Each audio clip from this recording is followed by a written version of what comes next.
नमस्कार दोस्तों, मैं कुलदीप पूनिया क्लिक कॉन्सेप्ट पे आप सब लोगों का स्वागत करता हूं। जैसा कि आप सब लोगों को पता है, कल जूनियर केमिस्ट का जो एग्जाम था वो हो चुका है और बहुत से स्टूडेंट के मन में ये इच्छा है कि जो क्वेश्चन पूछे गए थे जीके से रिलेटेड, तो वो जानने की लोगों के मन में इच्छा है, क्योंकि आगे आने वाले एग्जाम भी IBPS जो करवा रहा है उनमें उसी टाइप के क्वेश्चन पूछे जाएंगे।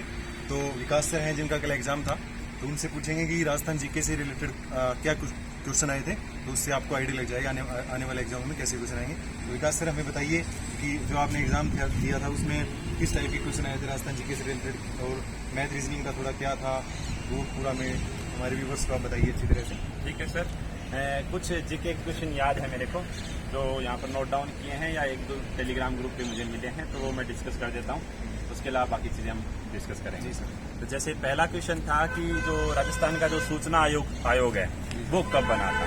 ये आपका 18 अप्रैल 2006 को राजस्थान सूचना आयोग का जो गठन किया गया था, तो 2005 में आपका जो नेशनल का किया गया था, उसके बाद RTA जो एक्ट आया था 2005 में, उसके हिसाब से 18 अप्रैल 2006 को इसका किया गया था। तो ऑप्शन 2003, 4, 5 ऐसे थे। ये इजी क्वेश्चन था। हाँ, आंसर 2006 हो जाएगा। जी सर। जैसे अगला है कि जो नागौर की समुद्र तल से ऊंचाई कितनी है। ठीक है। तो ऑप्शन थे 200, 250, 300, 350 ऐसे ऑप्शन थे। तो ये तो चेन्नई से आपका मीन सी लेवल है, वहाँ से इसकी लगभग 300 मीटर के आसपास ऊंचाई है। एग्जैक्ट गूगल पे मैंने भी डाल के देखा तो 302 बता रहे हैं, तो हम 300 कर देंगे तो वो सही माना जाएगा। ठीक है। अगला है कि जैसे नेहरू बाल पुरस्कार है राजस्थान में दिया जाता है, वो किस चीज के लिए दिया जाता है। तो ये शायद दिया जाता है बच्चों के अधिकारों के लिए जो काम करता है उसको दिया जाता है ये पुरस्कार। ठीक है सर। अगला है सर कि सीता माता वाइल्ड लाइफ सेंचुरी ये कहाँ पर है। जी सर। सीता माता, तो ये आपका धौलपुर होना चाहिए। सीता माता हाँ, ऑप्शन थे, धौलपुर ऑप्शन में नहीं था, प्रतापगढ़ था, राजसमंद था, उदयपुर था और एक शायद बीकानेर था। तो आपका प्रतापगढ़ इसमें करेक्ट ऑप्शन हो जाएगा। जिलेरी वगैरह भी फेमस है वहाँ की ना, इसके साथ। हाँ, तो प्रतापगढ़ इसका आंसर रहेगा। मैं शायद राजसमंद करके आया था, प्रतापगढ़ करके आया, मुझे याद नहीं आ रहा अच्छे से। ठीक है। अगला है रूपारेल नदी कहाँ पर है। रूपारेल नदी ये आपकी अलवर में। हाँ, तो अलवर की शायद एकमात्र नदी है ये रूपारेल, तो ये अलवर की नदी है रूपारेल।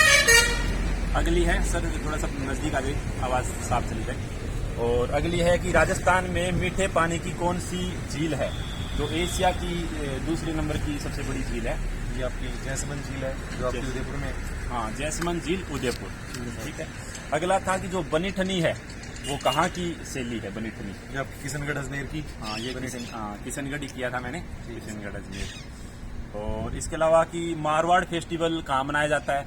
ऑप्शन थे जोधपुर, बीकानेर, जैसलमेर, बाड़मेर। तो मारवाड़ आपका जोधपुर से ही है। हाँ, तो मारवाड़ से जोधपुर करके आया हूँ मैं। ठीक है। इसके अलावा जो केमल फेस्टिवल है वो कौन से महीने में मनाया जाता है। ये थोड़ा दोस्तों अच्छा क्वेश्चन था, क्योंकि फेस्टिवल का इन्होंने मंथ पूछ लिया था। वैसे कैमल फेस्टिवल की अगर बात करें तो वो आपका बीकानेर में बनाया जाता है। बीकानेर में, यस, लेकिन इन्होंने पूछ लिया था कि कौन से मंथ में। ये शायद जनवरी मंथ में बनाया जाता है। जनवरी में। जी सर। अच्छा, जनवरी में। वैसे मैंने इसमें फरवरी करके आया इसका आंसर, ये गलत हो गया मेरा, क्योंकि मुझे लगा जनवरी में ज्यादा ठंड पड़ती है तो फरवरी में मनाया जाता होगा, लेकिन इसका आंसर रहेगा जनवरी, शायद 15 जनवरी के आसपास मनाया जाता है। और इसमें नेक्स्ट है कि लोकसभा की टोटल सीट कितनी है। टोटल सीट लोकसभा की पूछी है। अगर इंडिया की हम बात करें तो सर 545 अभी उन पे चुनाव हो रहा है।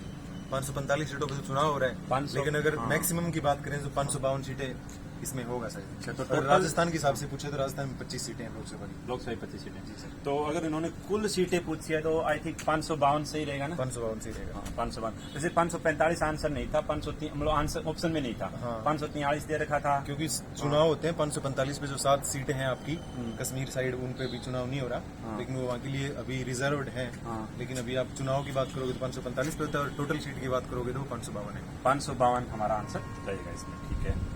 और अगला है सर कि बिसल देव रासो किसने लिखी थी। बिसल देव रासो ये बुक है, ये नरपति ने लिखी थी, मुझे याद आ रहा है। नरपति नालव ने बिसल देव रासो बुक लिखी थी। अगला है कि जो ढोलामारू की कहानी किसने लिखी थी। तो ये मुझे भी याद नहीं था, ढोलामारू की कहानी किसने लिखी थी। और ढोलामारू के बारे में ऑप्शन में जानकारी दे रखी थी, ये प्रेम कथा है या कोई काव्य है, इस तरह से रिलेटेड क्वेश्चन था। अगला है कि सबसे ज्यादा चलने वाला मतलब सबसे पुराना और सबसे ज्यादा लंबे समय तक चलने वाला किसान आंदोलन कौन सा है जो 1897 में शुरू हुआ था? ये तो बिल्कुल आसान क्वेश्चन था दोस्तों, क्योंकि ये आप सब लोगों को पता है कि 1897 से बिजोलिया किसान आंदोलन स्टार्ट हुआ था और 1941 तक वो सबसे लंबा किसान आंदोलन था। तो इसका आंसर रहेगा बिजोलिया। तो दोस्तों जो भी एग्जाम हो रहे हैं किसान आंदोलन से पक्का क्वेश्चन आने वाले हैं, तो सबको पढ़ के जाए, क्योंकि ये बहुत ही मुद्दा बना हुआ है इसको लेकर। इसके अलावा था कि 1857 की क्रांति में जो कोट्टा में कौन राजस्थान का जो मैन था जिसको गर्दन काट कर पूरे शहर में घुमाया था? वो मेजर बर्टन था। मेजर बर्टन पॉलिटिकल एजेंट था कोटा का। हाँ, तो मेजर बर्टन इसका आंसर हो जाएगा। ठीक है। इसके अलावा कि राजस्थान में घड़ियाल सेंचुरी कहाँ पर है? घड़ियाल सेंचुरी, और ऑप्शन दे रखे थे, कोटा का तो नाम ही नहीं दे रखा था उसमें, धौलपुर, बीकानेर, जैसलमेर, ऐसे ऐसे ऑप्शन दे रखे थे। तो आई थिंक मैं धौलपुर करके आया था। धौलपुर तक फैली हुई है तो इसका आंसर। हाँ, वो कोटा से धौलपुर तक वो चंबल नदी के सारे फैली हुई है, तो धौलपुर इसका आंसर हमारे हिसाब से सही होना चाहिए। इसके अलावा कि ऐसी कौन सी पेंटिंग है राजस्थान में जहां पर ब्रश का प्रयोग नहीं होता, केवल हाथों से की जाती है और कपड़े पर की जाती है? कपड़े पे तो सिर्फ फड़ करी जाती है, बाकी इसका कुछ आइडिया नहीं है। हाँ, वैसे मैं फड़ करके आया हूँ इसका आंसर, हो सकता है कुछ और हो, वो कंफर्म नहीं है, लेकिन हमने आंसर फड़ किया है। ठीक है।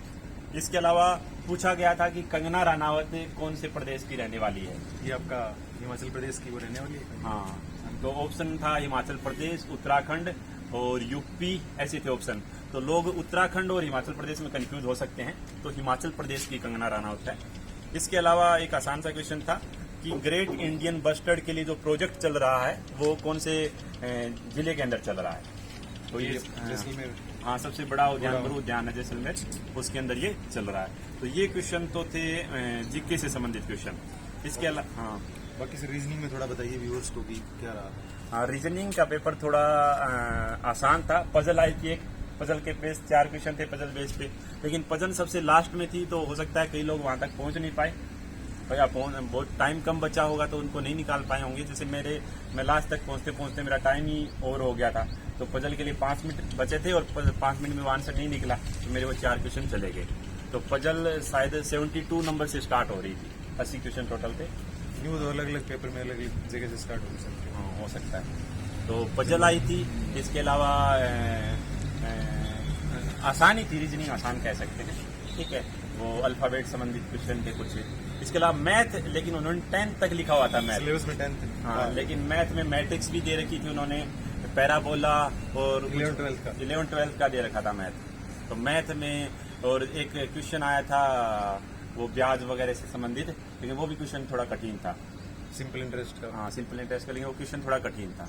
तो मैथ थोड़ी कठिन आई थी, तो मैंने तो मैथ के सारे क्वेश्चन छोड़ दिए। तो बाकी 80 क्वेश्चन थे, तो और भी बहुत सारी चीजें करने को। इसके अलावा हिंदी सबसे आसान थी, कुछ भी संधि समास कुछ नहीं पूछा, बस सिंपल सा एक प्रायवाची पूछा था, वो कमल का पंकज होगा प्रायवाची। एक विलोम शब्द पूछा था और 2 क्वेश्चन थे जो 4 वाक्य दे रखे थे, उनको क्रमवाइज जचाना था। तो हिंदी मेरे को बहुत सर IBPS के जितने पेपर होते हैं उनमें कॉम्प्रिहेंशन आपका चेक करते हैं, तो आप कॉम्प्रिहेंशन पे ज्यादा फोकस रखिए। ग्रामर का टॉपिक इसमें ज्यादा नहीं पूछा जाता। जैसे आपका पैसेज हो गया, उसमें पैराजम्बल दे देंगे आपको, जैसे एक वाक्य को तोड़ के आपको 3-4 सेक्शन में बांट के दे देंगे, इधर उधर करके उनको सही क्रम में लिखना होता है। जैसे पद क्रम आपको उसमें टॉपिक बोला जाता है। तो यही है, आपको हिंदी में ज्यादा फोकस नहीं करना। जो हिंदी मीडियम से छात्र हैं उनके लिए एक प्लस पॉइंट रहेगा हिंदी में, क्योंकि उनको गैस करके जो उन्होंने पढ़ा जो संधि समास वो रटे थे वो कुछ नहीं आया उसमें से जितना। हाँ, तो संधि में बहुत ज्यादा टाइम लगा था। तो हिंदी आसान रही थी। और इंग्लिश में एरर संबंधित क्वेश्चन आए थे कि इस जगह कौन सा वर्ड सही है, या 4 ABCD दे दिए वाक्य में काट के, और इनमें से कौन से में मिस्टेक है। जैसे एक सर कह रहे हैं कि आपके 4-5 क्वेश्चन तो लगभग 2-3 क्वेश्चन तो एरर से थे। हाँ, और 2-3 क्वेश्चन कह रहे हैं कि पैराजम्बल जो वही वाला हो गया, जो पदक्रम आपने हिंदी में लिखा है ना, वो वाला सेम हो गया, उसमें उसको पैराजम्बल बोल देते हैं, वो पैराजम्बल हो गया। उसके अलावा पैसेज वगैरह था सर इंग्लिश में? इंग्लिश में पैसेज नहीं था, इंग्लिश में पैसेज नहीं था। तो ये हमारा रहा था नॉन टेक का ये रहा था। और इसमें केमिस्ट्री का बताइए कुछ। केमिस्ट्री का बताते हैं सर। लेकिन इसमें मैंने जैसे बाकी लोगों से पूछा भी कैसा गया नॉन टेक वगैरह, तो जिन्होंने केवल 1 या 2 महीने केवल पढ़ा है उनके लिए तो बहुत टफ था। या जो केवल केमिस्ट्री से संबंधित लोग थे उनके लिए टफ था, लेकिन जो लोग आरएएस की तैयारी कर रहे हैं, पटवारी की तैयारी कर रहे हैं और ये एग्जाम भी दे रहे हैं, उनको बड़ा आसान लगा था जीके वाला पार्ट। जी सर। तो सबने मतलब जो तैयारी कर रहे थे उन्होंने सबसे 60 से ज्यादा ही किए थे, लेकिन जो लोग केवल केमिस्ट्री के लिए आए थे उनके जो अटेम्प्ट क्वेश्चन थे नॉन टेक में वो 40 से 45 का था। तो यही है। केमिस्ट्री की बात करूं तो केमिस्ट्री में हम सोच के गए थे पिछले पेपर के हिसाब से, पिछले टाइप के पेपर के हिसाब से कि 11-12 का पोर्शन ज्यादा पूछा जाएगा। लेकिन इस बार कुछ 10-12 क्वेश्चन के आसपास आप बता रहे थे कि इसमें बीएससी का भी पूछ लिया था। हाँ, 10-12 क्वेश्चन थोड़े बीएससी एमएससी उस लेवल के थे। कुछ नेम रिएक्शन ऐसी थी जो 11-12 में हम पढ़ते ही नहीं थे। नेम रिएक्शन के 2 या 3 क्वेश्चन नेम रिएक्शन के थे। तो ऑर्गेनिक थोड़ी सी मैं कहूंगा कि ओवरऑल थोड़ी टफ थी, मतलब 11-12 से ऊपर का पूछा हुआ था नेम रिएक्शन वगैरह, तो थोड़ी सी टफ लगी। बाकी इन ऑर्गेनिक बहुत ही आसान थी, बहुत ही आसान थी इन ऑर्गेनिक, बहुत ही मतलब पीरियोडिक टेबल से या बहुत ही सिंपल क्वेश्चन से आप आराम से कर सकते हैं इन ऑर्गेनिक के। और फिजिकल का एक भी न्यूमेरिकल नहीं आया, फिजिकल के थ्योरेटिकली क्वेश्चन आए थे। तो 50 में से मतलब मेरे हिसाब से 45 से ज्यादा क्वेश्चन कर सकता था आदमी कोई जिसने थोड़ा पढ़ा हो केमिस्ट्री 2-4 महीने, तो 40-45 तक क्वेश्चन कर सकता था। तो अगर बात करूं मैं उसकी कट ऑफ वगैरह की सर, तो मेरे हिसाब से जितने लोगों से बात की हमने, तो जीके ऐड करने से कट ऑफ बढ़ेगी नहीं मेरे हिसाब से, क्योंकि जीके सेम रहने के आसार है। क्योंकि पिछले लास्ट टाइम था जो मैथ रीजनिंग का वेटेज थोड़ा ज्यादा था, जीके कम था, क्योंकि जीके ज्यादा ऐड कर दिया तो लोगों का स्कोर थोड़ा उसमें डिप करेगा। तो आप ओवरऑल कट ऑफ आपके हिसाब से क्या रह सकती है? मेरे हिसाब से 115 से लेकर 120 तक। तो वही है कट ऑफ दोस्तों। आपको पता है कि लास्ट ईयर कट ऑफ थी 110, तो यही अब की बार उसी के राउंड रहेगी। 5-10 आप ऊपर नीचे कर सकते हो। लास्ट टाइम शायद 113 थी जनरल के लिए। आप कह सकते हो कि जिस भी बच्चे का 120 स्कोर है वो थोड़ा अपने आप को सेफ समझ सकता है इसमें दिक्कत ये है ना सर कि आंसर सबको याद नहीं है या क्वेश्चन सबको याद नहीं है। आईबीपीएस में आपको पता है कि आंसर की भी नहीं बताते, वो डायरेक्ट रिजल्ट निकाल के देते हैं। हाँ, अभी जैसे एक दोस्त का मैसेज आया, वो पूछ रहा था कि जैसे जो टेक्निकल वाला था उसमें नेगेटिव मार्किंग कितनी थी। तो वैसे तो हम मान के चल रहे हैं 1/4 देखी सबने, लेकिन उसमें क्वेश्चन ही 2 नंबर का था, तो 2 का 1/4 1/2, तो उसमें तो 1/2 नंबर कटेंगे। 1/2 नंबर। तो कई लोग 1/4 के चक्कर में ढेर सारी क्वेश्चन कराए 60 के 60, तो वो भी गलत थोड़ा जाएगा उनके लिए। ठीक है, तो ओवरऑल जिनके केमिस्ट्री में 60 में से जिन्होंने 45 क्वेश्चन 40-45 कर लिए वो सेफ है, और नॉन टेक के अंदर जिन्होंने मतलब 80 का था, 80 में से जो 50 के ऊपर 50-60 के बीच का जिसका स्कोर है वो अपने आप को सेफ समझ सकता है। बाकी देखो बाकी तो रिजल्ट पे डिपेंड करेगा, और कह रहे हैं कि महीने भर के अंदर इसका सारा रिजल्ट वगैरह आ जाएगा, तो महीने भर का टाइम लगेगा इसके अंदर। बाकी आपके कोई भी डाउट है, कोई कंफ्यूजन है, तो आप कमेंट बॉक्स में बताइए, उस पर हम चर्चा करेंगे ऐसे ही दोस्तों से मिलके। तो दोस्तों ये था आपका जूनियर केमिस्ट जो सर का कल एग्जाम था, दे के आए हैं, और हम कामना करते हैं कि सर का इसमें सिलेक्शन हो जाए फाइनल। तो इसके साथ दोस्तों मैं आपको बताना चाहूँगा कि ये जो हमने रिव्यू बताया ये आपको आगे आने वाले एग्जाम में भी हेल्प करेगा। जैसे कि आपका IM असिस्टेंट इंजीनियर का भी एग्जाम बचा हुआ है जो कि 12 तारीख को है। उसके अलावा और कई पोस्टों पे एग्जाम पड़े हैं। उसके अलावा आपका जूनियर असिस्टेंट का भी एग्जाम होना है, उसकी भी डेट फाइनल नहीं करी है। उसके अलावा स्टेनो वगैरह के, ये इनमें सब में पैटर्न यही रहेगा। आपको जो बैंकिंग की वाला जो पोर्शन है आपका नॉन टेक में, उस पर ज़्यादा फोकस कीजिए। और यही है, आपको हमारे रिव्यू से कुछ अगर आपको बेनिफिट मिला है तो हमारे चैनल को आप सब्सक्राइब कर लीजिए और बेल आइकन को प्रेस कर दीजिए।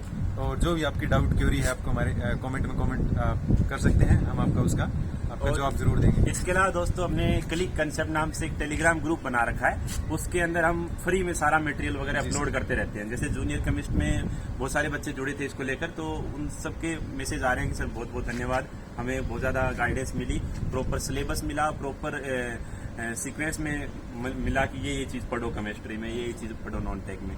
तो आप टेलीग्राम ग्रुप को भी ज्वाइन कर लीजिए, वहाँ से जो भी एग्जाम होने वाले हैं उनके बारे में वहाँ से प्रॉपर गाइडेंस आपको मिलती रहेगी। तो थैंक यू दोस्तों, जय हिंद जय भारत।